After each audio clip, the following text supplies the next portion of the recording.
Going the distance with local sports. This is the X Sports Network.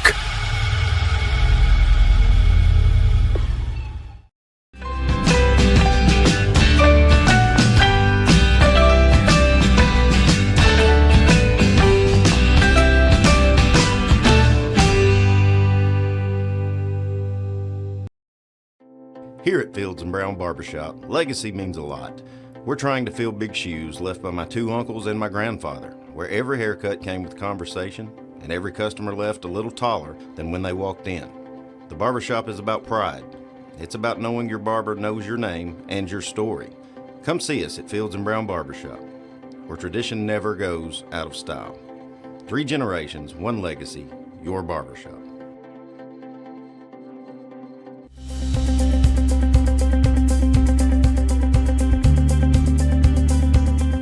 Arctic Air keeps your home or business comfortable. For more than 20 years, we provided outstanding residential and commercial services through southern Middle Tennessee. Whether you need assistance with your heat, air conditioning, preventive maintenance, or anything in between, trust our reliable team to get the job done. We'll take the time to figure out your specific needs and recommend what we believe is right and best for your situation. We've been using Arctic Air for over 15 years now. Their service is great, they're here when we need them, and their prices are competitive. They take the worry out of the heat and air so I don't have to. Arctic Air. When you need us, we'll be there.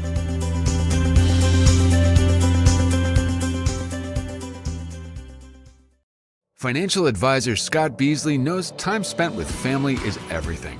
As a founder of Beasley Wealth Management, his mission is to give clients the freedom to enjoy time with family without the burden of financial concerns. A local of Lawrenceburg, Scott deeply values building relationships with clients, ensuring they make informed decisions concerning asset management, tax planning, and retirement planning. Offering a free initial consultation, Beasley Wealth Management helps clients pursue their aspirations with confidence. A local law firm respected throughout the state. Generations of clients have turned to Boston, Holt, and Durham since 1948. We assist individuals and businesses with their legal needs, including real estate, property closings, personal injury, employment discrimination, and family law. Our clients get the personal attention and convenience of a hometown law firm with the resources and ability to handle any case. Come see us at Boston, Holt, and Durham.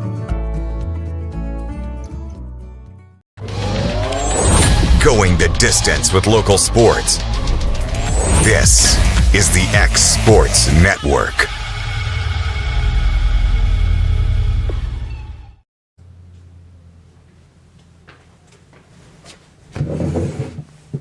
And happy Monday, everybody. Welcome in here to the X Sports Network on a very, very chilly Monday, but nonetheless, we are still here. We got a lot to talk about on this Monday edition of the Mark My Words College Sports Show. I'm your host, Michael Marks, and we will jump right into it with college football, Week 11. It's getting to the thick of things, and I will have to say Saturday things got a little messy in one of our power conferences, and we will actually start in that conference, the ACC, because things just got a little weird with what happened on Saturday. We will start first. We'll start with an early game on Saturday. SMU handled business up at Boston College 45-13.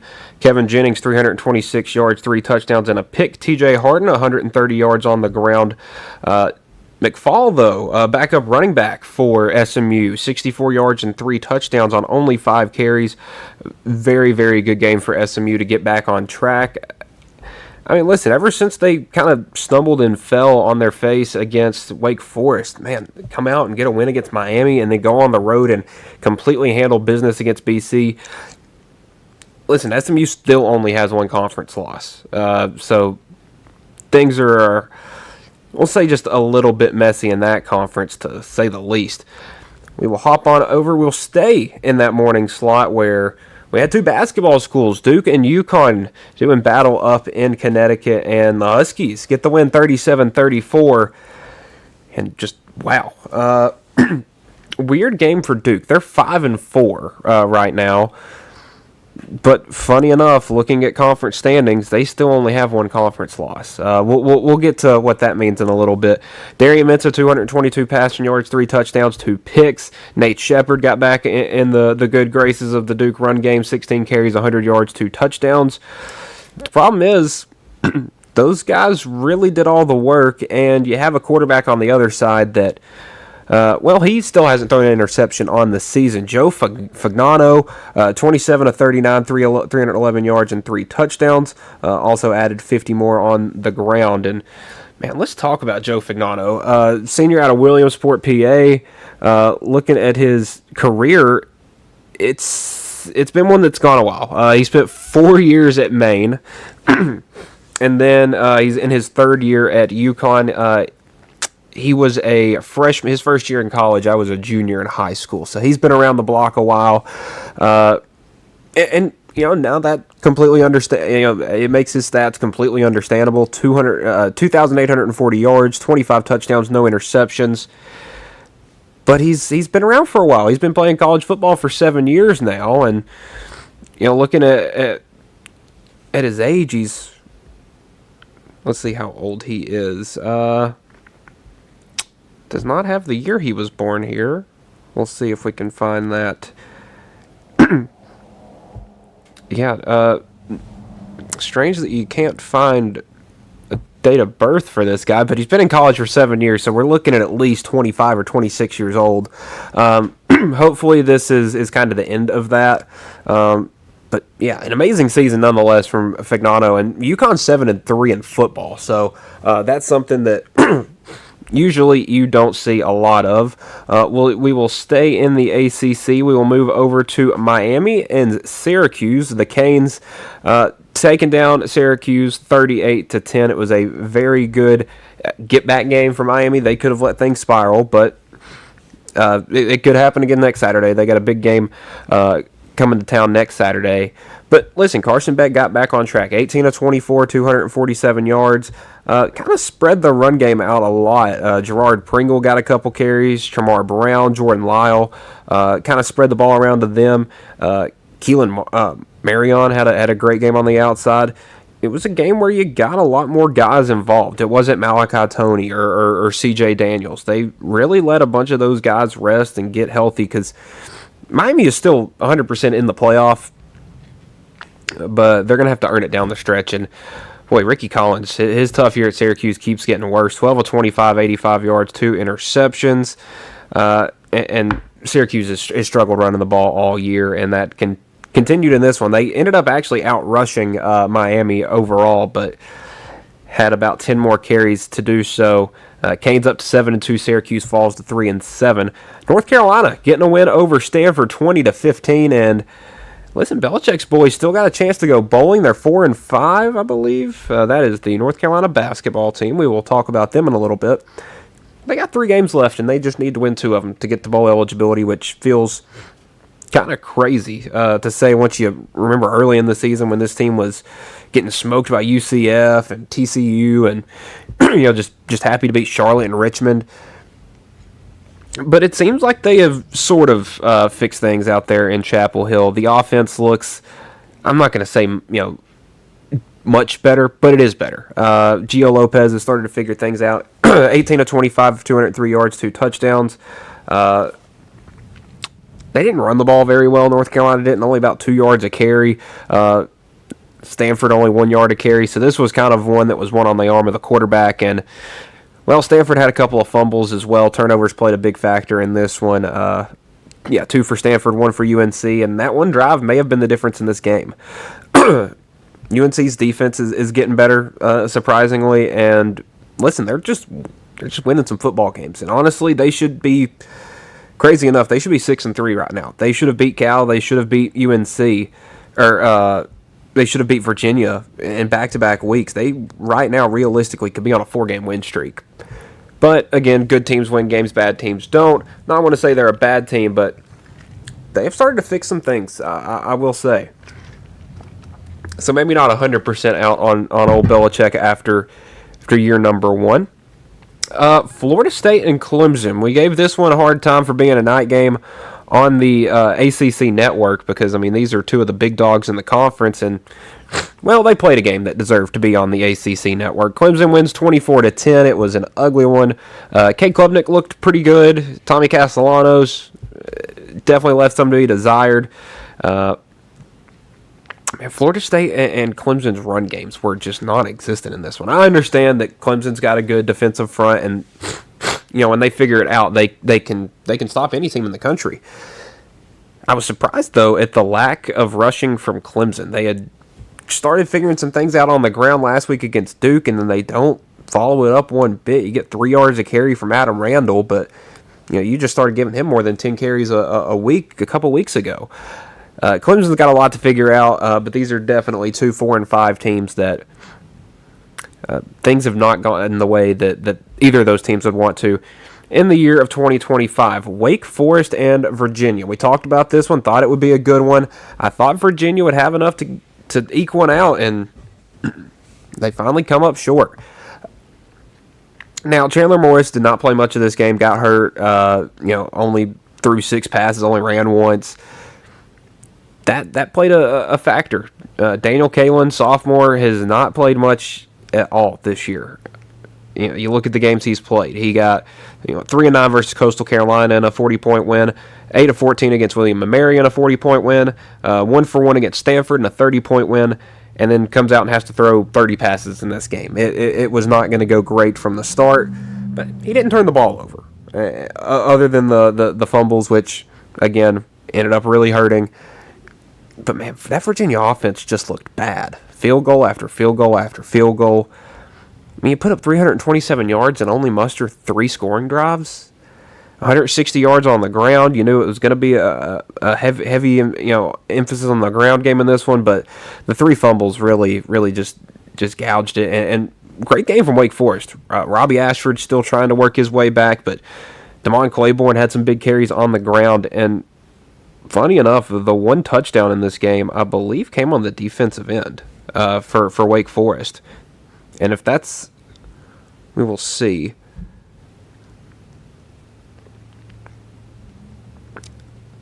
Well, it says we only have field goals. Punt return. Punt return for a touchdown. So, yeah, not a lot of offense in that one. 2 great defenses, surprisingly, in Virginia. Their defense has really stepped it up, but they suffer their first conference loss of the year. And with a schedule as weak as Virginia's, because there is not a number next to anybody except themselves other than that Florida State win earlier in the year. And now you're wondering how Florida State was even in the top 10 at one point this year. Things are getting crazy in the ACC, and we are not done yet. Cal getting a big win over Louisville, 29-26. And listen, it's funny enough that I've talked about him a good bit this year. Jaron Kawhi Sagapalatelli, when he does not throw an interception, Cal's 4-1 this year. 2-3 when he does. He did not throw an interception in this game, and that's why Cal ended up winning. Listen, he goes 30 of 47, 323 yards and 2 touchdowns, and isn't turning the ball over. Can't ask for much more out of him, out of a freshman that has had his ups, had his downs, got his team to bowl eligibility. Maybe save Justin Wilcox's job, not 100% sure. They do have Stanford and SMU down the stretch, so he'll have a chance to get to 7 or 8 wins. But props to the Cal defense. Chris Bell was almost a non-factor in this game. 6 catches, 49 yards. Did not let him get loose once. This is Louisville's first game without Isaac Brown, and honestly, I'm not going to say you could tell because K'Wan Brown had an awesome game. 14 carries, 136 yards. Duke Watson punched one in the end zone. Millard Moss punched one in the end zone. You look at and you're trying to find the difference in this one. It was the turnover. That interception really kind of, I don't want to say cost them, but the timing of it wasn't great coming out of half. You were down, and then Cal goes and gets a field goal out of it. It really, it stinks because you come back and you get a touchdown the next drive to tie the game back up. But, man, what a great game there between Cal and Louisville. And, listen, Louisville's a tough place to play. All props to Cal for getting that one done. Listen, because they outdid Louisville in first downs, yardage, penalties, third downs, fourth downs, pretty much the same time of possession. That is going to win you a lot of football games. So we'll take a look now at the ACC standings because they are an absolute mess right now. So you got 5 teams actually, with one conference loss. Georgia Tech at the top at 8-1 overall, 5-1 in conference. You got Virginia at second, 8-2 overall, 5-1 in conference. Then you have Pitt, 7-2 overall, 5-1 in conference play. Then you have SMU, who is 7-3, 5-1 in conference play, and Duke, who is 5-4 overall and 4-1 in conference play. So those teams are realistically all still in it for the championship game. You could even throw Louisville and Miami in there, but they're going to need some help that I don't know if they will get. There's a realistic chance that we're looking at because they don't have to play each other, an SMU Duke ACC championship game where one team's 8-4 and the other team's 9-3. And somehow one of them has to go to the playoffs. It's crazy, but that's what we love about college football. Now, do we get to a point where we just say the ACC's so bad they don't deserve an automatic bid? Because you look at the rankings beside ACC teams; they're all between 14 and 24. You can go to the Big 12, and they got their top 5 in their conference has 3 of the top 13 teams at the time of selecting these games. Rankings have changed a little bit, and we'll get the AP poll that came out yesterday. We'll go through that in a little bit.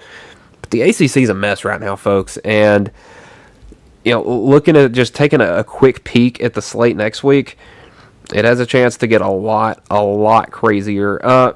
Not many upsets likely. You got games like Virginia Tech and Florida State. You got games like Georgia Tech, Boston College. That you don't really know what you're getting from them. I would imagine Georgia Tech would win that game pretty handily. Florida State, I don't know, because they have continued to look rough as we continue on throughout the season. We will hop on over to the Big Ten now because they had some great games on Saturday, as did every conference. But the Big Ten, boy, we'll start Friday with that USC blowout of Northwestern 38-17. I just thought that Northwestern coming into this game plays too slow of a style of football that was not going to translate to going out west and playing USC, and it didn't. Mayava, 299 yards, 2 touchdowns, 1 interception. King Miller, again, was great. 15 carries, 127 yards, and a touchdown. Mayava also got one in on the ground as well. And Mekhi Lemon finally has a big game again. 15 targets, 11 catches, 161 yards, and a touchdown. Great game from him. Jacoby Lane, also 7 catches, 74 yards, and a touchdown. USC is still very much alive in that playoff picture, as are some of these teams that we are about to talk about in a second. Poor Penn State. I feel bad for them at this point because you look at because they're on a 6-game losing streak right now, and everybody's pointing that out, and they haven't won a game in their conference. 6-point loss to Oregon, 5-point loss to UCLA, 1 point to Northwestern, 1 point to Iowa, 3 points to Indiana. Now you have that 24-point loss to Ohio State, but everyone's got that on their schedule this year. Oh, have the mighty have fallen, and Penn State had this one. It's 4th and goal. Actually, I believe it was 3rd and goal. Mendoza drops back, just has to throw it to the end zone because Penn State sent like 7 rushers at him. And I don't know if there was any other place that ball could have been put to allow Omar Cooper to make the catch. And props to the official standing right there at the play. He had his eyes on the ground, on his feet, on the line. So props to the official for making the right call on the field, because I saw that and I was like, there's no way. Like, seeing the play in real time, there's no way he caught that. He caught it, but there's no way he got a foot down. He almost got 2 feet down. But once again, last week I was all in on Mendoza for the Heisman, and this week I realized, man, he put his team in that situation where he had to lead them back. Did he think the game was getting a little too boring and needed a comeback, drive? Because he throws a pick 6 with under a minute to go. That touchdown was under a minute to go. The pick 6 was 6 minutes to go. And Penn State's got the lead. All they got to do is run some clock, run the ball, and just couldn't get enough out of Singleton and Allen. I mean, those two guys combined for 30 carries, 120-ish yards, and 2 touchdowns. Can't complain one bit about those two. Ethan Grunkemeyer had a great game, 22 of 31, 219 yards, a touchdown, and a pick. Only got sacked twice. Wasn't able to run the ball very well, but again, it's hard to run on that Indiana defense. And props to the Hoosiers, because everybody can say, talking about who's better, Indiana or Ohio State. Ohio State beat Penn State by 24 at home, and then Penn State Indiana beat Penn State by 3 on the road. I don't think those games are comparable. I really do feel like Penn State had a little bit of a chip on their shoulder coming into this one, it being at home. I feel like Indiana is a good team, man. They've won 2 football games this season that they should not have. They probably shouldn't have won this one, probably shouldn't have beat Iowa, but they did, because good teams win. And Indiana is 10-0. They get their first win at Penn State ever. I mean, just props to those guys, because man, that coaching staff and those players, just everything about Indiana is elite. I mean, they go in and they handle their business. This was probably the shakiest they've looked since that Indiana game, or since that Iowa game earlier in the season. And if that's the only shaky they look for the remainder of the season, they will win their remaining 2 games by a combined probably 60 points. You got Wisconsin and Purdue left, so congratulations to Indiana for that. Ohio State moves to 9-0, 34-10 win over Purdue. Julian Sayin looked really good, 27 of 33. I mean, he's probably still overall in the top percentages of, he's probably still over 80% completion percentage on the year, which is just absurd. Yeah, still at 81% is Julian Sayin. I mean, I wasn't buying it earlier in the year, but man, I get he's got, I would say 2 NFL receivers to throw to, but there's probably more. Well, Carnell Tate didn't play in this game. So he just said, Jeremiah Smith, here you go, 10 catches, $137, and a touchdown. And a lot of the work was done on the ground. Donaldson had a couple rushing touchdowns. Lincoln Kineholtz came in, the backup quarterback. He got one on the ground. Bo Jackson had a great game running the ball, 14 carries, 75 yards. 70 of those were on one play, so maybe not as great.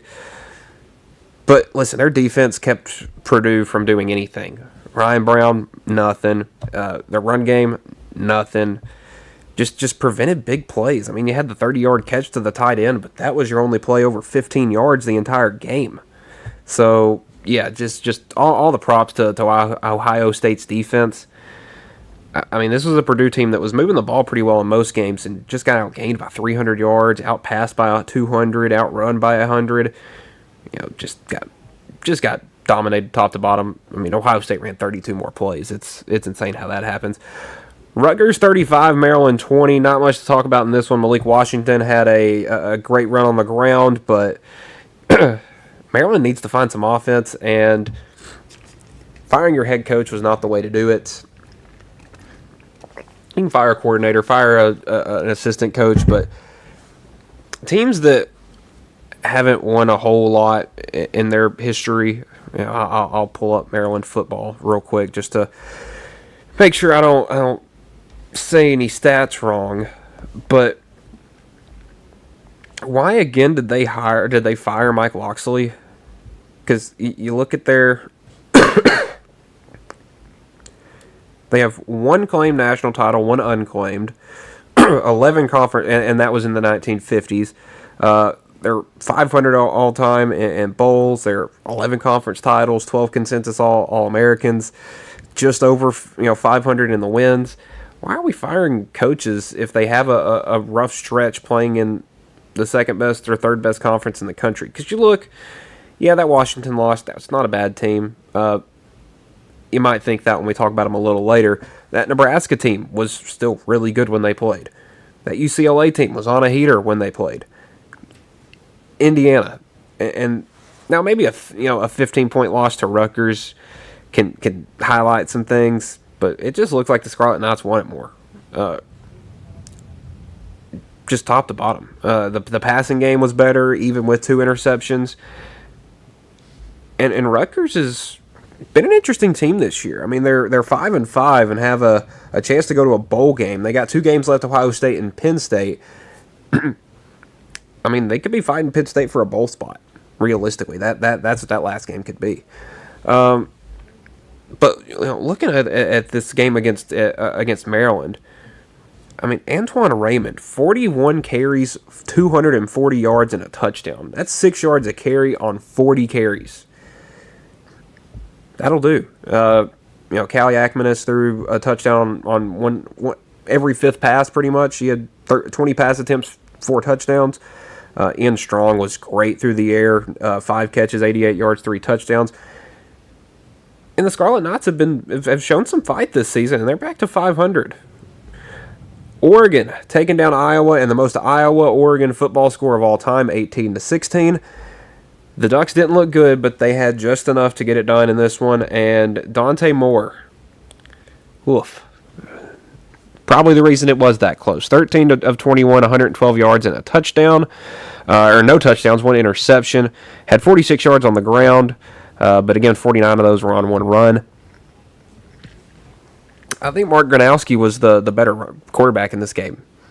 Had more passing yards, better completion percentage, more yards, had more total touchdowns, more rushing touchdowns. I just think he was the better quarterback in this game, and sadly, he didn't have enough to get it done. You feel for Iowa because they take the lead with, just over a minute left to go in the game, and a minute 48 to go, and then just an absolute awesome drive put on by Oregon. 10 plays in a minute and 48 seconds. And the rest is history. That was an outstanding game. You can look at a game that had, an 18-16 score and say it sucked, but I mean, they were neck and neck on first downs. Oregon killed them in the yardage department, but mainly because they just ran the ball so well. Iowa had 2 turnovers. There was only not many flags in this game. Iowa controlled the time of possession. And you look, and that safety in the first quarter is the difference in this one. And you look at Iowa, who has 3 losses right now on their schedule. Season playoff contention, at least, is over. But you look at their losses, and you kind of feel bad for them. 3-point loss at home, 5-point loss, or 3-point loss on the road, 2-point loss at home, 5-point loss at home. They've lost 3 games by a combined 10 points this year. That just sucks. That's just as simple as it is. Just sucks for Iowa. They had a great year, and they still have games ahead of them. They can go 9-3 and still be a very valuable team, on the outside of the playoff. But playoff hopes for them are definitely shot in after that one. And another team that probably were already shot to begin with finished it off. Wisconsin 13 with Washington 10. What?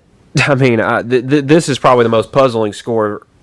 I'll say second most because we have one coming up in the SEC that is just weird. So Wisconsin's leading passer was their kicker or their punter. I mean, I don't even know how to assess this one. I mean, because overall, Wisconsin just won a football game in the year of 2025 with 205 yards of offense. They didn't have 50 passing yards. They went 2 of 14 on third down. Ran the ball for 3 yards a carry. But 3 penalties, no turnovers, controlled time of possession. That's how you win football games. I mean, there's really not a whole lot to say following this one because there's not a whole lot to talk about. I mean, the start of the game told you exactly how it was going to be. Washington turns it over on downs. Wisconsin misses a field goal. Then you go back and forth punts, field goals, turn it over on downs. You get a touchdown for Washington where they got the ball on the 1-yard line. You look at the touchdown drive for Wisconsin, and it was 2 plays, 7 yards. So our 2 touchdown drives in this game combined for 8 yards of offense. That was just an ugly game, and Wisconsin was fortunate to have more points at the end of the game. Woof. I'm glad I did not waste a whole lot of time watching that one. That is one of those you could get every highlight in about a 30-second clip. Nebraska gets a big win, 28-21 over UCLA. It was their first game without Dylan Raiola, and they got it done. I was impressed. I did not think that their offense would be able to gel without him because that's a guy that's played quarterback for your first 8 games of the season. Well, we'll say 7.5. He, got hurt at the end of that USC game, and I think his backup, TJ Lateef, did a great job. 13 to 15, didn't ask him to do a whole lot. 15 pass attempts, he completed 13 of them. Over 200 yards, 3 touchdowns. That's awesome. There's not much more you can ask for there. He had more touchdowns than incompletions. Emmett Johnson, 28 carries, 130 yards, and a touchdown on the ground. That's awesome as well. He's one of the 3 or 4 best running backs in the country, yardage-wise. He proved it in this one. On the UCLA side, I think their offense has figured some things out. Nico went 17 of 25, 191 yards, and 2 touchdowns. Also ran for 86 on the ground. But UCLA needs to find an actual running back because right now, through 9 games on the season, their leading rusher is Nico. In yardage and attempts and touchdowns, your quarterback should not have 24 more rushing attempts than your running back when you're struggling this much, especially a team that's... Now, I get it. They've been down so much that they've had to throw it a lot this year, but, Nico's only throwing it 25 times a game. You're telling me you can't find a running back that get more than 39 yards on 12 carries? I think the UCLA hype train is completely off the rails, and they got Ohio State, USC, and Washington to close out the season. Hey, the fact that they got to 3-9 is miraculous because I really thought we were going to see 0-12. We'll take a quick look now at the Big Ten standings. Is that that Nebraska UCLA game was the last game of the night in the Big Ten, and looking at the standings, they're not much worth looking at. It's going to be Indiana versus Ohio State in the Big Ten championship game. So there's teams in second, there's teams in third, there's teams in fourth. USC, Oregon, Michigan, still all with 1 conference loss. Oregon still with 1 loss overall. USC and Michigan each with 2 in the each with 2 overall, each losing a non-conference game. But I believe both of those non-conference games lost. USC's was to Notre Dame, and Michigan's was to Oklahoma. So they're not bad company to have losses to. But right now I think that the Big Ten's probably a 3-bid league, and it's probably the 3 that are ranked in the top 10 right now that will make it. Not a great week for the Big Ten if you were trying to get 4 teams in. But listen, UCLA or USC still alive. Michigan is still very much alive because obviously they have that game against Ohio State at the end of the year that if they win, they're probably going to make the playoff if they don't lose another game. And with Northwestern and Maryland on deck, I don't assume they would lose either of those. That's what makes the Big Ten so interesting because 1 versus 2 is going to play in the championship game. Everyone else is going to get left out because that's what the 2 undefeated teams that don't have to play each other should get to do. And then we're just left wondering kind of what teams drop out, what teams rise. Right now, I think Oregon's the only one out of those getting in. USC has a chance because they do still have 2 ranked games left with Oregon, Iowa, and UCLA. Realistically, all 3 of these teams, USC, Oregon, and Michigan, have a shot to get in the playoff. I only think 1 makes it, though, out of those 3. We will hop on over to the Big 12 now, and they had the College Game Day game of the day that was an absolute dud. We will start on Friday night, though, with Houston and UCF, and boy, if you were up late watching this one, I have never seen 2 teams try to hand a game away more than Houston and UCF did at the end of this one. I guess you could say it was a good game. It was 30-27. It was interesting. It was back and forth. The second quarter was really fun, but man, quarterbacks struggled in this one. Connor Wigman, 20 of 31, 223, 2 touchdowns, 3 picks, and all 3 of them were terrible throws. Taven Jackson, 15 of 29, 136, and an interception. Davy Belfort, who is, I believe, the backup quarterback, he came in for 1 pass, and his 1 pass he threw went to the other team. Wigman ran the ball all right. DJ Butler ran the ball pretty well. Dean Connors was getting 6-7 yards a carry. That was kind of the difference in this one, was just the fact that Houston was just moving the ball so much better through the air, on the ground. Didn't really matter. Twice as many first downs, was really good on 3rd down. But 4 turnovers and you won the game on the road. that might be the most impressive stat out of that. And listen, Willie Taggart and his boys are 8-2, 5-2 in the Big 12. Their hopes for a Big 12 championship game are almost gone, but they still do have some fight in them. And how about West Virginia reeling off back-to-back wins? This one over the Colorado Buffaloes, and if you saw how their equipment trailer pulled in to Morgantown, you could tell that was just a bad omen for the whole weekend. Scotty Fox Jr. does it once again, 17-28, 202 yards and a touchdown. Through the air, 58 yards on the ground, 2 touchdowns from Curtis Jones Jr. Julian Lewis looked pretty good, actually, all things considered, in his first start. 22 of 35, 299 and 2 touchdowns. Didn't run the ball as much. You can say he ran the ball a lot, but that was because he got sacked 7 times. Tried to run the ball a little bit, but those sack numbers just absolutely gashed that. Dior Hubbard had a big game receiving. But man, just props to the Mountaineers. They got out early, they got in front early, and they really never relinquished it. Only quarter they got outscored in was the third, where they only scored a field goal and the other team scored a touchdown. So can't complain much about that one. Mountaineers 4-6 now with 2 games remaining against 2 really good teams. They could make a bowl, but at this point it's going to be tough, especially with one of those being on the road next week. We will travel now over to the College Game Day game of the day. That one over in Lubbock, Texas, as Texas Tech proved that they were once again the best team in the Big 12. Every big game they've had, they've done this. Their defense has stepped up. They've had 3, I would say, really big games this season. We'll say 4. They're 3-1 in these games. 34-10 over Utah, 35-11 over Houston. Now, they lost to Arizona State. They lost 26-22, but then 29-7 over BYU. And boy, talk about an ugly offense. BYU just looked lost out there.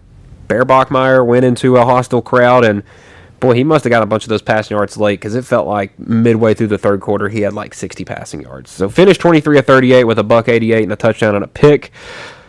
No run game. Bachmeier, 11 carries, 12 yards, got sacked a couple of times. Actually, only sacked once, so I guess most of those he got back to the line of scrimmage. Bachmeier had 12 yards on the ground. L.J. Martin, 10 carries for 35 yards. Chase Roberts was able to get the touchdown. 6 catches, 61 yards, 5 for 43 for Parker Kingston. That was just a team that I would say got out physical, because for the most part, BYU and their secondary was awesome. Their front 7 played a little weak, but their secondary was awesome. Baron Morton didn't really get much going through the air. Really had to spread it around. But man, it felt like every time they turned around and handed it to Cameron Dickey, you could count on him getting 6 or 7 yards. Finished 23 carries, a $121 and a touchdown. Jacoby Williams also had a really good game, 13 carries, 77 yards. Yeah, just a great game. And again, BYU's defense wasn't terrible. They got 4 sacks. Set Morton down a lot. They gave themselves opportunity. They just couldn't capitalize. And that's more props to Texas Tech's defense than anything, because it didn't matter what Texas Tech's offense was going to do. That's why they felt so comfortable trotting their kicker out there 5 times for field goals, because it didn't matter. Okay, we'll take the points because BYU's not scoring. That was kind of the mantra of Joey McGuire's team, and they lived up to that big time. Kansas and Arizona played in one that was not as interesting as I thought it would be. It was close, but not as many points. Wildcats 24, Jayhawks 20. 2 teams that, again, I think are very similar when you boil it down to kind of what is the team. And these are teams that have quarterbacks and not much else, really. And maybe that is part reason for the result that we got. Noah Fafita, though. If I can get my stats to load, my iPad's just completely decided that it does not want to work right now. We'll see if we can pull that back up real quick.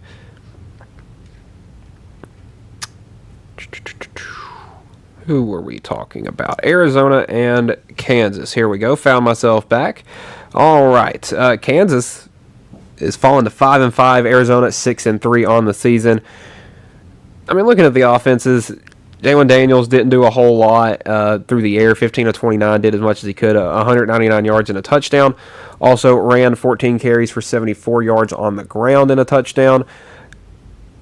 But really, that was all the ground offense that Kansas could find, which is surprising considering how good their run game has been at times with LaShawn Williams. But weren't able to get anything going in this one, and really just their offense looked dull the entire second half.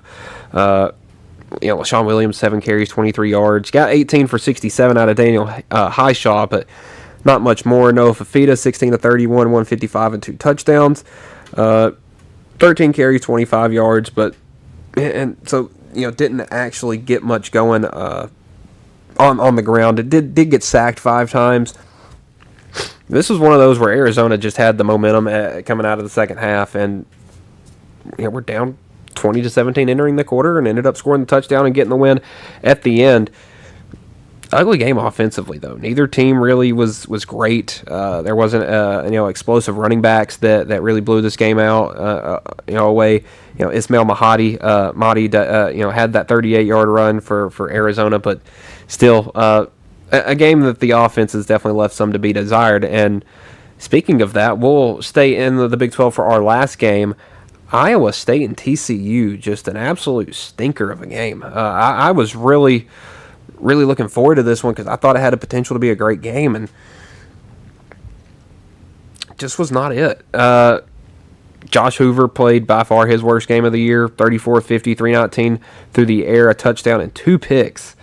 Can't turn the ball over, especially against and that wasn't even too big of a detriment. Rocco Beck threw 2 picks as well, but then it was going to come down to the run game. TCU isn't 100% sure if they can rely on theirs. Kavorian Barnes, 15 carries, 25 yards. That's not going to cut it. And then Carson Hansen for Iowa State, 28 carries, 108 yards, and a touchdown. That's your difference maker right there. Now, obviously, you had the some struggles, I guess you could say, from Kyle Conradi. Because obviously had the missed extra point. Actually went for 2. So I guess Conradi was hurt, banged up in that game, but still a great win for Iowa State. Listen, they're bowl eligible now, and looking at the remainder of their schedule, that's probably the hardest game they got left. They can still salvage an 8-4 season out of this, which is remarkable looking at the stretch they went through around the middle of the season. We'll take a look real quick at the Big 12 standings, see how this conference is shaping up, and this one's not as much of a mess. It's definitely gotten a little interesting following the outcome of that BYU-Texas Tech game, because there's no more undefeateds at the top of the conference. Well, and now I can't get any teams to load. This is just going absolutely great. iPad definitely feeling a case of the Mondays. If I can pull up these Big 12 standings. There we go. So right now, Texas Tech at the top at 6-1. You got 2 5-1 teams in BYU and Cincinnati. Cincinnati with 2 losses, BYU only with 1. So it looks like we're probably going to get a BYU Texas Tech rematch, barring Cincinnati upsetting BYU in 2 weeks, which I don't think will happen. I'd say Utah's probably still somewhat alive, but they're going to need some help. They're going to need Cincinnati to lose. They're going to need Cincinnati to, if Utah wants in, they're going to need Cincinnati to lose to Arizona or TCU and beat BYU. That's what they need. And then at that point, you're looking, even still, BYU would have the tiebreaker over Utah. So it looks like they're probably done.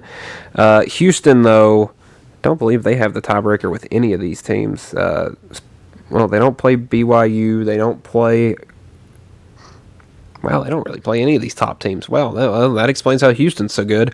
They don't play any of their fellow top teams, and the couple times they do, they get smoked. So, yeah, it all but a lock right now for Texas Tech and Cincinnati, or for Texas Tech and BYU. Now, if Cincinnati beats BYU in 2 weeks, that game at Cincinnati, then I'd say the Bearcats are back in, which, boy, it all but ends BYU's season, and then effectively, unless Cincinnati would beat Texas Tech in this game, then you're looking at a one-bid league, which is really unfortunate for such a good league this year in the Big 12 to really cannibalize themselves there at the end. We'll hop on over to the SEC, our last of the big conferences. Boy, Georgia. Not a good first quarter, not surprising, but boy, they really put it on in the second quarter and took care of business in Starkville, taking down Mississippi State 41-21. I said this had a chance to be a pretty good game. And then Shapen goes down, and you're trying to run an offense that is going to be reliant on running the ball, and you don't have or that's has a lot of running and throwing, and Taylor's not the best thrower. 6 of 10, 87 yards in this one. 12 carries, 53 yards, 3 rushing touchdowns was all of Mississippi State's offense, but Bothwell, Booth, nothing. Brennan Thompson had a pretty good game, but man, they just could not get anyone else. Traore, Evans could not get any of them involved, and by that time it was too late. And Stockton had a great game. Nate Frazier had a really good game. 12 carries, 181 yards, and a touchdown. That Georgia run game is just dominant. I mean, that's how they won the game, but they more than doubled Mississippi State, and Mississippi State had 149 yards on the ground. 303 on the ground is insane, and it's not even like it was a ton of carries. I mean, obviously, it was to get 300 yards, but it wasn't like 70 carries. I mean, they ran the ball more than a normal team does, but still. I mean, you got 18, 25, 29, 35, 37, 42 carries for 303 yards. Do the math, that's a little over 7 yards a carry. Just dominant by Georgia.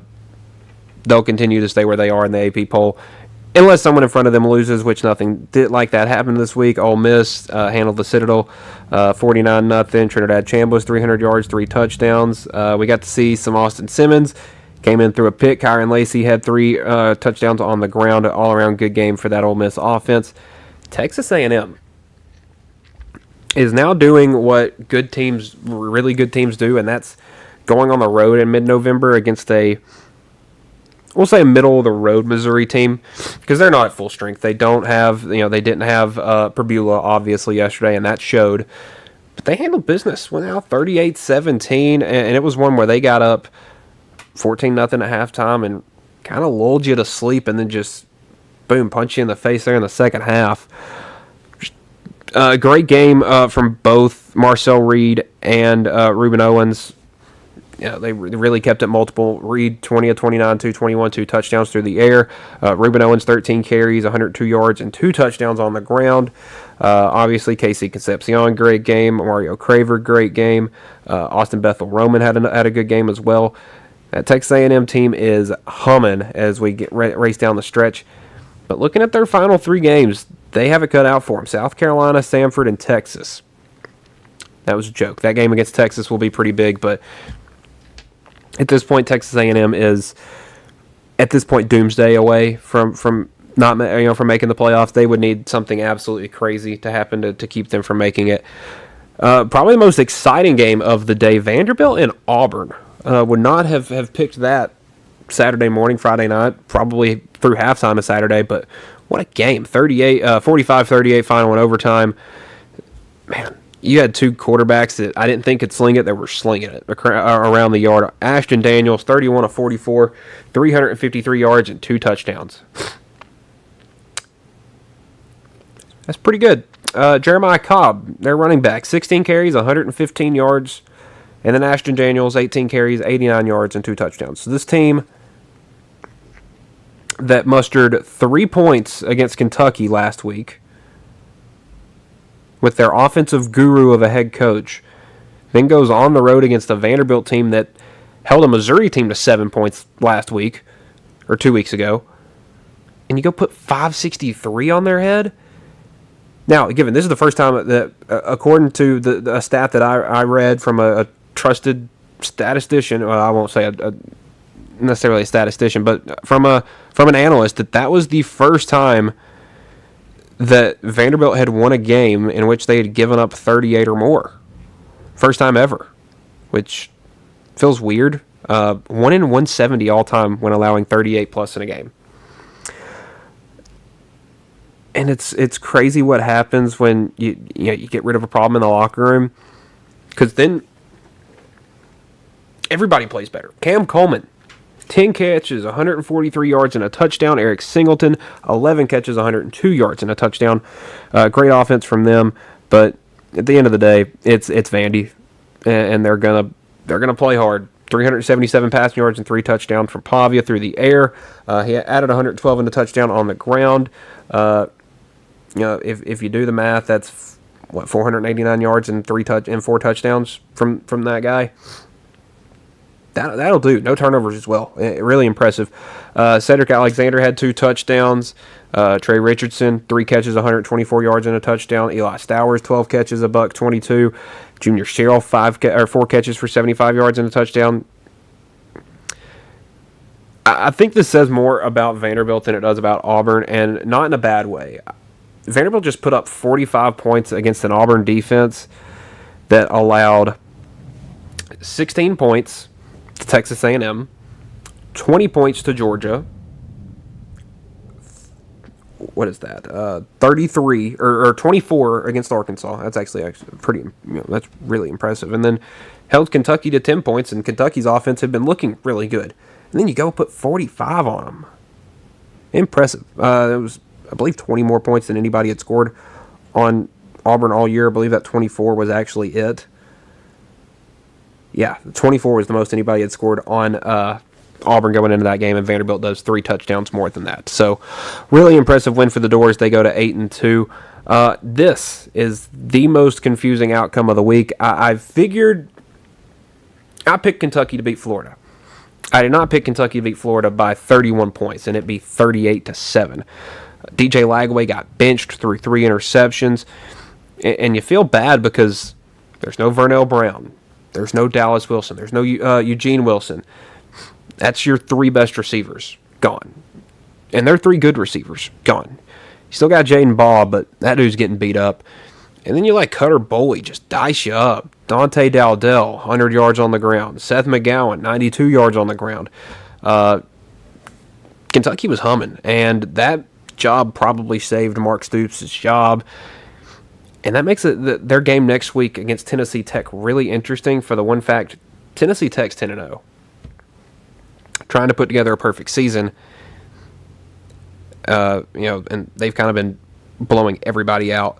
If they could beat an SEC team, I think you rank them, and a 4-5 SEC team at that. It's not even like a 2-10 SEC team. That definitely earns some flowers. Alabama 20, LSU 9. Just a boring game. Nussmeier gets benched. I mean, who would have believed it? First, well, I guess technically the second weekend in November, but early in November that both DJ Lagway and Garrett Nussmeier would be benched. I mean, that's just crazy. Great game from Barry on the ground for LSU, 66 yards. It doesn't sound like a lot, but when you outrush Alabama on your own, that's really good. Barry had 66 yards. Alabama had 56 as a team. Their run game didn't look good, but it's hard to make your run game look good against LSU. But Ty Simpson, though, 60% completion percentage isn't great. 21 of 35, 277 and a touchdown. That to Ryan Williams. Jeremy Bernard had a good game. This was not a game to watch if you liked offense, though, because there wasn't much of it. You got 230 from LSU, 340 from Bama. 30 combined first downs, a lot of penalties, not a lot. 2 turnovers for LSU, 1 for Bama. Not a lot of sacks, not a lot of plays. It was just a slow, boring game, and that's kind of what I thought we were going to get between these two teams because Alabama's a slow, physical team again, and LSU is just not good enough to go fast. So, they were kind of handcuffed by that. We will step on over into the Group of 5 and the Independents. Notre Dame, 49, Navy 10. Again, midshipmen announced that Blake Horvath would not be playing about an hour and a half before the game. It's probably something they knew all week. especially with how their backup Woodson played. 23 carries, 101 yards, and a touchdown against Notre Dame's front seven. It's impressive. Notre Dame looked good, just really all the way around. C.J. Carr, 13 of 16, 218, 3 touchdowns. Looked easy for him. Jeremiah Love, 13 carries, 94 yards, 2 touchdowns. Aeneas Williams, 5 carries, 72 yards and a touchdown. Darion Price, 47 yards and a touchdown. Malachi Fields finally had a big-ish game. Didn't score a touchdown, but 4 catches for 96 yards. He'll get it done. Faison had a touchdown. Just an all-around great game. 7 for 7 on the extra points for Schmidt, Notre Dame's kicker. They've won 7 in a row now and look really, really good. They got a big one next week and a chance to, I guess you could say, earn some respect to go along with it. We'll see what else is going on around Memphis. Falls to Tulane 38-32. There goes that playoff spot. Man, what is going on in the playoff room? I mean, it's just going crazy. Jake Retzlaff, 332 yards, 3 touchdowns through the air. Wow. Impressive game for Retzlaff. Add on the 43 rushing yards and the touchdown. That's 375 total yards and 4 touchdowns. Got a pretty good game from Lewis as well. 317 yards, 2 touchdowns through the air, but was running for his life. Got sacked 6 times, and that's kind of something that plays a factor. It was one of those. Tulane was up 35 to 17 in the second quarter, or going into halftime. It was 38 to 17, or 38-17 going into the fourth quarter. Memphis tried to make a game of it. Were able to make it close there at the end, but to no prevail. So now everybody in the American Conference, except for North Texas, has 2 losses overall in the season. Now there are 4 teams that are 4-1. There is 1 team that is 5-1. Navy's 5-1. But then you have South Florida, Tulane, North Texas, and East Carolina, all with 1 conference loss. I mean, we could easily be looking at a South Florida, North Texas rematch for the American Conference Championship game, which I think would be really entertaining. But now that kind of begs the question of, playoff now? Who's the team? Well, we may have had that question answered on Saturday morning. JMU getting a 35-23 win over Marshall. The first time the Thundering Herd had lost a game, or lost the memorial game for the plane crash. And man, AJ Barnett, absolutely awesome game. 270 yards, 3 touchdowns. Added another 30 yards on the ground. Just an impressive game from the Dukes. Up 21-12 at halftime. Carried the fight into the second half. Didn't give it up. So the Dukes now 8-1. You could maybe throw Southern Miss in there at 7-2 out of the Sun Belt. But then after that, I mean, you go to the Mountain West and look at their standings. Because you had a 1-loss team coming into the week, and they got beat 38-6 by Hawaii. So there goes San Diego State. UNLV won. They're 7-2. It's going to be interesting. I'll throw some teams in there for the show Wednesday when we go over the actual playoff rankings. My assumption is they'll probably have Tulane in there tomorrow night, just because Tulane got the win over.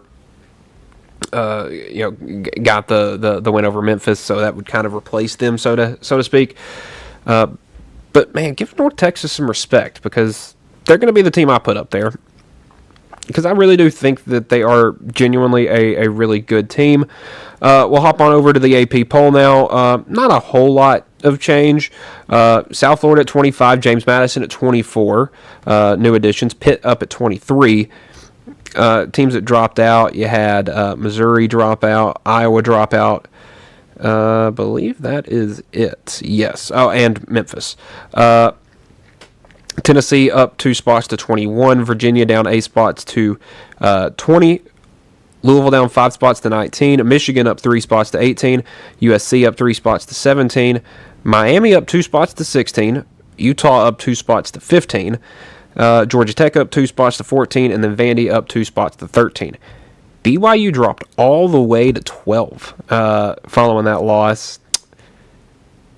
I'm surprised. I thought that they would have probably dropped 7 or 8 spots, but I guess at this point in the year, if you're an undefeated and you lose your first game, there's not a whole lot they can drop you for, because there are teams that are 8-2 behind you. Oklahoma stays at 11. Texas up 3 spots to 10. Notre Dame up 1 spot to 9. Texas Tech up 1 spot to 8. You beat the number 8 team as the number 9 team, and you go up 1 spot. Like, should they have made it closer to make that win look more impressive? Like, I don't exactly get that there. Oregon and Ole Miss flip spots at 6 and 7. Ole Miss at 6, Oregon at 7, and them and Texas Tech really, really close when it comes to pointage for those rankings. So, they're at the point now where if you look bad, you could drop spots. You need some style point wins. Top 5 stays the same: Georgia, Bama, A&M, Indiana, and Ohio State. And pretty much similar things with the first place votes. It goes Ohio State 55, Indiana 6, and Texas A&M 10. We will go over some men's college basketball from the weekend because we had some good games all 3 days, Friday, Saturday, and Sunday. So we will jump into the Friday games real quick. We will start first in the ACC because we had a big one Friday night. UNC 87, Kansas 74. We had a battle between 2 future lottery picks, Darren Peterson and Caleb Wilson. Tar Heels get it done, 87-74, the win there. They looked really good. Henry Vassar had 20 points. Wilson had 24 points. Seth Trimble. UNC is the second weekend team when he's on the court. Did suffer an injury in that game. Kansas has got to find someone else because Darren Peterson can't do it all. And it showed that really they had, once they took Peterson out of this game, I'm not going to say they took him out of it, but kind of singled him out. He had 22 points. Kansas couldn't do anything offensively. And that's not a guy that can play every minute of every game. He can, but I don't know if you would want him to. But a very big win for UNC that answers a lot of questions. Georgetown takes down Maryland 70-60. A good win for the Hoyas there. They're 2-0 early in 2025, so it could be a fun year coming for Georgetown. We will jump to the Big Ten. Is there any games there of note to talk about? Not really. You could say Purdue only beating Oakland 87-77 could be noise for some concern, but Oakland's going to be a great coach team, so I don't think much needs to be worried about there. We will hop on over now to Saturday's games. We will first Tennessee 95-56 over Northern Kentucky. Vols looked really good. Nate Ament looked really good. Had 23 points, 8 rebounds, 5 assists, and a couple steals. Jacoby Gillespie 20 points, 3 rebounds, 4 assists, 2 turnovers. And then JP Estrella 17 points, 11 boards off the bench. He could be really good coming down the stretch for Tennessee. Oklahoma got blown out by Gonzaga, and the Zags look really good this year. I mean, Nigel Pack was pretty good in the game for the Sooners, but Graham Ike, Huff, they were good. You had Worley and Grant Foster give you 13 and 14 off the bench. That's tough to stop. A game that I was really excited for that really let me down. Arkansas and Michigan State. This is a top 25 ranked matchup. It was 14 versus 22, I believe. And after watching this game, I don't know if either of these teams deserve to be ranked. Darius Acuff was all right. DJ Wagner had a pretty good game. But, man, Billy Richmond, completely gone. Nick Pringle, completely gone. Trevon Brazile, hitting fans with his towel in the crowd. I mean, what are we doing? For Michigan State, Cohen Carr, you know what you're going to get from him. Jared Kohler had a great game. Ward off the bench giving you 18 and 10. I think that might be where Arkansas struggles, and that's on the interior. Not sure what would give him off that indication, but it looked like the big men for Michigan State had their way in that one. And one game that I think exceeded my expectations, Alabama-St. John's, was a great game Saturday morning. Much better than watching Georgia and Mississippi State, I will say. The Tide, man, that offense was humming. Aiden Holloway, 21. LeBaron Filan, 25. Bo Bowen had 17 and 9. Latrell Wrightsell gave you 17 off the bench. Tide shot 48% from the field, 30% from three. Not great from the line, but, man, they were just raining in threes, and that was the difference, really. Ejiofor for St. John's had 27 and 10. Bryce Hopkins 19 and 4. Would like to see a couple more shots hit for him, and then Sellers with 14. Ian Jackson 14 points off the bench for St. John's. I think the Red Storm are going to be fine, but that was a big time early season win and a huge for Alabama when it comes to seeding and stuff like that. When it comes to March. And I'll tell you, the SEC had a heck of a day on Saturday, playing a bunch of away games, but one that kind of flew under the radar. Virginia Tech 107, Providence 101 final in overtime. Edwards and Sellers gave you 54 for the Friars, and that just was not enough. Hokies got a big game from Avdalis. Johnson had a good game. Hansberry 17 and 11. Bedford gave you 18 as well.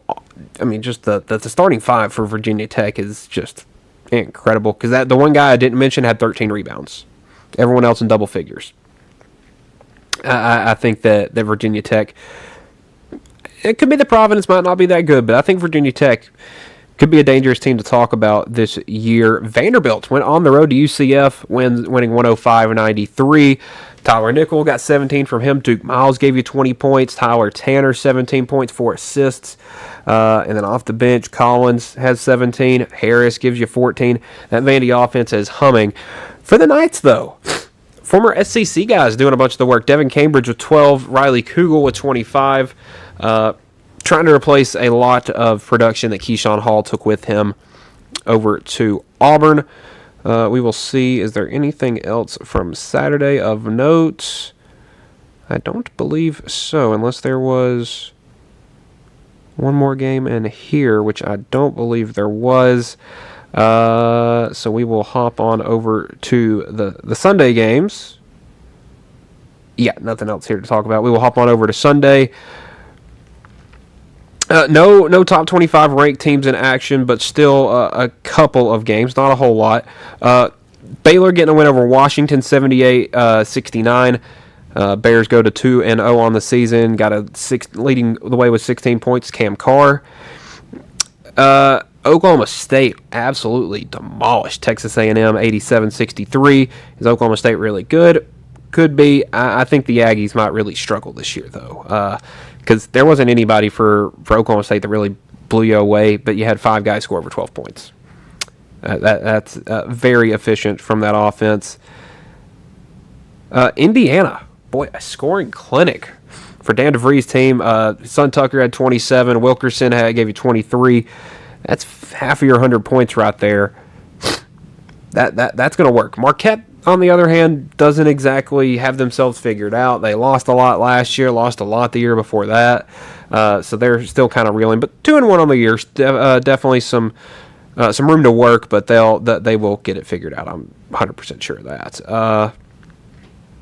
We'll look real quick over in... No, that covers it all. So we will now hop on to the big games for today. We will look at the top 25 in action tonight. 7 o'clock on ESPNU. Mississippi State on the road at number 16 Iowa State. That should be a good one. Columbia at UConn, 5:30 on FS1. And then West Georgia at number 12 UCLA at 9 p.m. on Big Ten Plus. We will hop on over to tomorrow, where there should be a bunch more games. Oh, yeah. You got Wake Forest, Michigan tomorrow. Duke at Army. Florida State at Florida. Radford at UNC. Central Arkansas at Arkansas. Kentucky, Louisville on Tuesday. That should be a good one. Texas A&M, Corpus Christi at Kansas. Wofford at Auburn. Ball State at Wisconsin. Texas Tech at Illinois, another good one.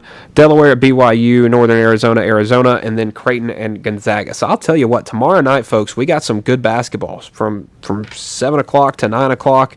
And I think we even got one a little earlier, 6 o'clock on the SEC Network with that Florida State game. We will jump now over to the men's AP Top 25 real quick. We'll see if they have their Week 2 poll available now. They do.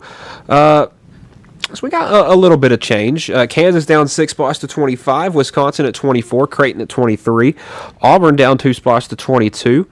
Arkansas down 7 spots to 21. Tennessee down 2 spots to 20. Gonzaga up 2 spots to 19.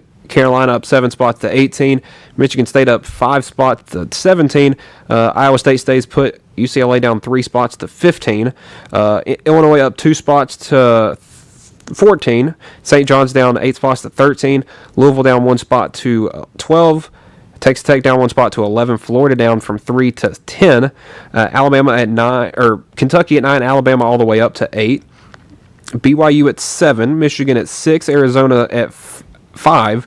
Duke at 4. UConn at 3. And already after 1 week, a change in number 1 as Houston, has taken over Purdue for the number 1 spot. Purdue still got more first place votes, but overall Houston with more points by 3 points, 1462 to 1459 over there on the men's side, and should be a ton of good games this week. We'll talk about some more later on Wednesday, because we've even got some big ones on Thursday. Alabama, Purdue coming up later in the week. So that will do it for our Monday edition of the Mark My Words College Sports Show here on the X Sports Network. We will be back on Wednesday. We will talk about playoff rankings. We'll talk about Heisman hopefuls. We'll do early season college basketball All-Americans, first team All-American, stuff like that. Maybe look at break down some games. We'll have some midweek college football to talk about, I imagine. I mean, we are in full swing of action. We'll take a look at what we got coming on over our way this week. Obviously, Monday Night Football tonight, so no games tonight. But we will get started on Tuesday. Kent State and Akron, along with Ohio and Western Michigan. I will take the Zips to get a big win tomorrow against Akron or against Kent State, and I will take Ohio a big win on the road at Western Michigan. So that will do it. Finally, for this Monday edition of the Mark My Words show here on the X Sports Network. I'll be back on Wednesday. We'll break down everything. We'll get some more predictions. We'll do some more breakdowns. We got a bunch to talk about, though, because we are in the busiest part of the year when it comes to college basketball and college football. So that will do it. Have a good day, and we'll see you tomorrow, or on Wednesday. Not tomorrow. We'll be back on Wednesday for our Wednesday show.